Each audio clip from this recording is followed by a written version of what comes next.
Well, here's the question. I'm not a big fan of doing the if I was a high school coach, but if I had to run a counter. Now, I zone options proven you don't need to run a counter because the only person on the backside of the play that can make a tackle for a gain of less than 4 is the will.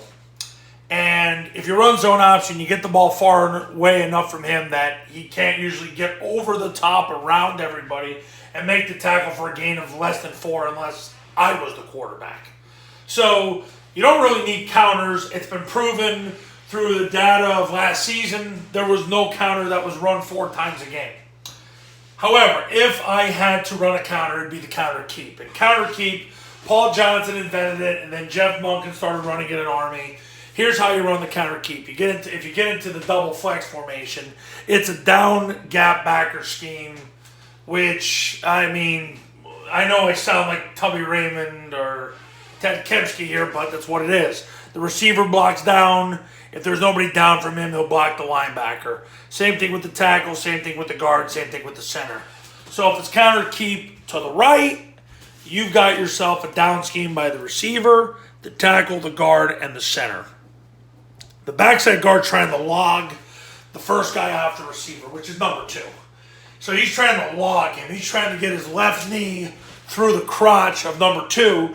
And then what happens is the tackle reads the guard's block. If the guard has to trap number 2, he's going to lead up inside, and he's going to block basically the first threat, which could be the safety, could be the Mike, whomever. If the guard gets the outside leg, which is huge because then the guard can go to the corner. Then what happens is you've got all the action here. You got a cutout block right here. You've got the B-back faking the triple, flattening out and blocking the first threat off the tackle. You got the A-back who will run straight ahead, flatten out and block the first threat off the B-back. And then you've got the pitch, which, like Paul Johnson says, if they run the pitch, it takes this guy with them. If not, you're going to gain a man advantage, run a triple or zone option anyway.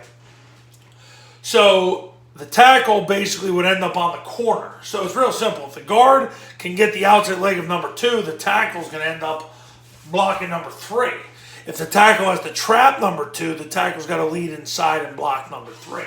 The quarterback's going to take the snap. He's going to jump in the left A gap. He's going to keep the ball seated. He's going to wait for the B-back to clear. Then as soon as that happens, he's going to lateral step with his right foot. He's going to follow the tackle and score. So it's real simple. If he can get outside of the tackle's block, even better. If the tackle has to trap the corner, he'll run up inside of that block and break to the sideline.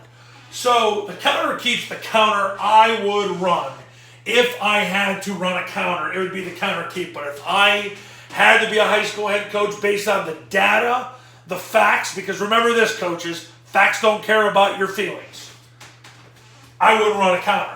Because Army, Navy, Georgia Tech last year didn't run a counter more than 2 times a game.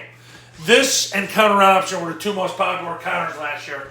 I have to go through the data again, but I'm not even sure they even ran either of those concepts 2+ times a game. It might have been 2.0, 2.1, something like that, but that's the answer to the question. Now, if you're interested in running a camp at your school, you want to run the triple option the right way the first time to the number so you get the facts on how to run Army, Navy, and Georgia Tech's offense, at least Georgia Tech from last year. You call me at 570-332-0265, 570-332-0265. I've got 1 opening left in July, and we could also go in August.